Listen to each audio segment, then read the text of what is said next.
Assalamualaikum warahmatullahi wabarakatuh. Perkenalkan, nama saya Abdul Rahman, alamat Kampung Penosan, Kecamatan Blangjango, Kabupaten Gayo Luas. Yang dulunya adalah saya seorang mantan pecandu narkoba, dan sekarang alhamdulillah berkat kerjasama dengan Rehab Pintu Hijrah Banda Aceh dan BNN, alhamdulillah saya sudah pulih.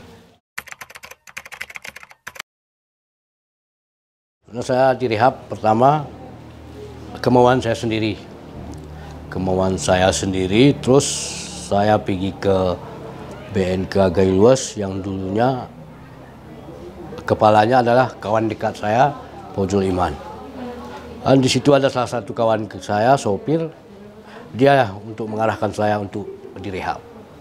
Setelah direhab, saya di Banda Aceh selama 6 tahun, baru saya mengerti bagaimana dampak negatif daripada pengguna narkoba.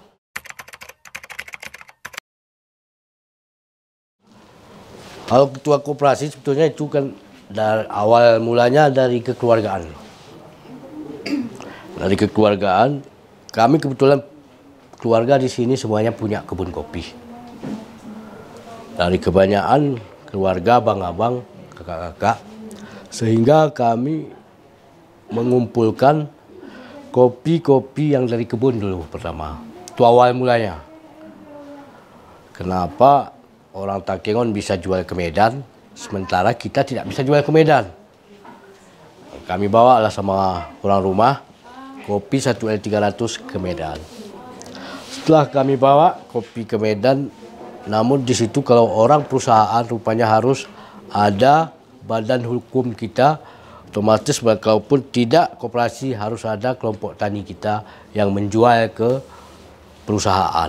Kita di situ ditanya NPWP, ditanya apa nama koperasi kita, berapa sudah pajak dibayar, itu semuanya ditanya. Jadi kopi yang kami jual ke Medan tadi seharusnya harganya dia di 100.000, itu kami jual kalau lokal dia hanya 70.000. Dari pengalaman itu kami pulang kemari kerjasama dengan, terus saya ceritakan hal yang tersebut sama BNN, maka kami ciptakanlah koperasi. Untuk kenapa saya bisa menjadi ketua koperasi, itu kan berdasarkan rapat anggota. Yang mendirikan koperasi ini hanya kami 27 orang. Dari 27 orang itu rata-rata memang kebanyakan dari pihak keluarga. Karena waktu itu karena saya baru seorang pecandu, mana mungkin orang lain mau untuk saya ajak. Nah, jadi sehingga kami buatlah namanya, disepakati buat nama yang mengajukan sertifikat ataupun ke notaris. Ada kami 4 orang. Yang pertama, abang saya yang paling tua, waktu dulu menjabat dia sebagai sekda. Terus Fausul Iman menjabat sebagai kepala BNK Gayo Luas. Terus saya, terus satu lagi utusan PT Ujang Jaya yang membeli kopi saya, seharusnya saya jual 100, yang 70 tadi harganya. Terus begitu kami dirikan koperasi, maka kami datanglah PT Ujang dengan sendirinya kemari, semuanya berkebetulan. Dari PT Ujang Jaya kemari, sebelum dia datang kemari, kami membuat kopi specialty. Kopi specialty ini ada dia 6 jenis, kita kopi fermentasi. Itulah disuruhnya kami buang jemuran, itu bukan kerjaan. Itu pembelinya paling ada 1 ton 1 bulan. Saya berani beli, berapa ada barang abang, saya tampung semua, sekalipun untungnya 10.000 cuma abang dapat. Tinggalkannya uang 500 juta, ini uang 500 juta, beli terus kopi, kirimin ke gudang saya.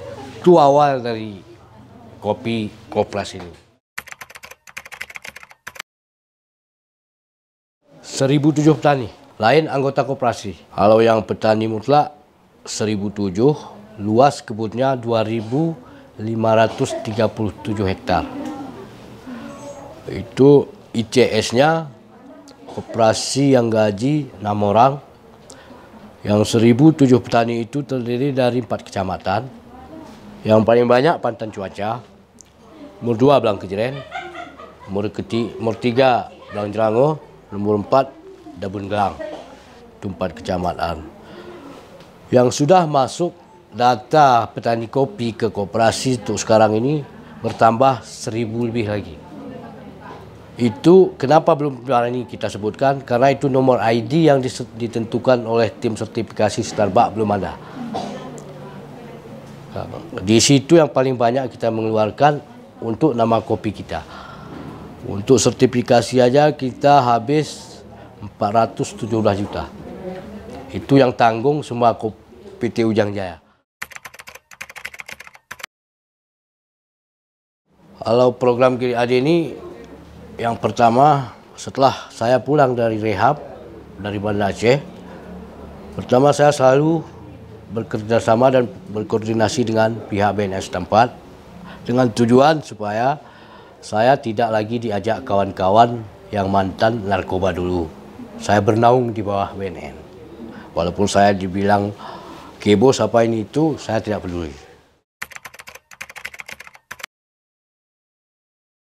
Dari program GDAD ini banyak sih kalau yang sudah kami dapat banyak.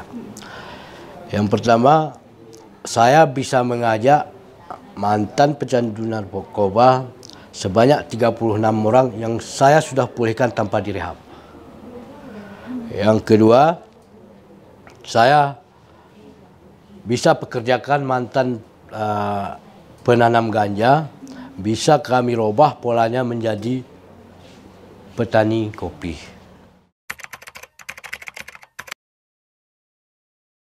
Dari program GDAD ini, kalau perubahan hidup ya banyak.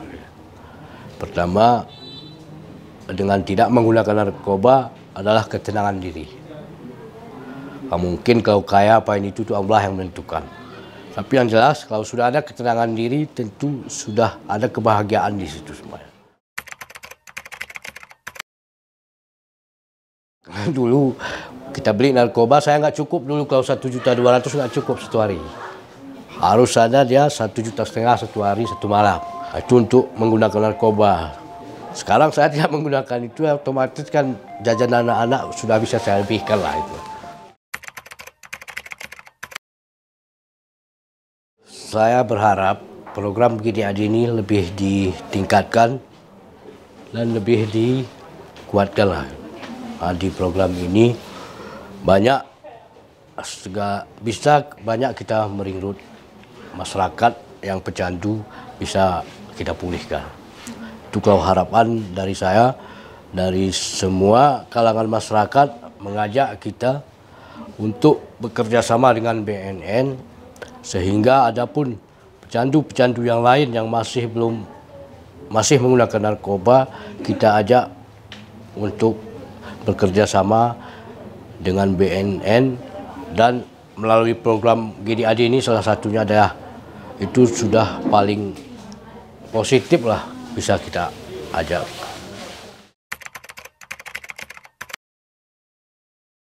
Ya, harapan saya semoga mantan-mantan narkoba dan petani ganja sebaiknya kita jangan gunakan lagi narkoba.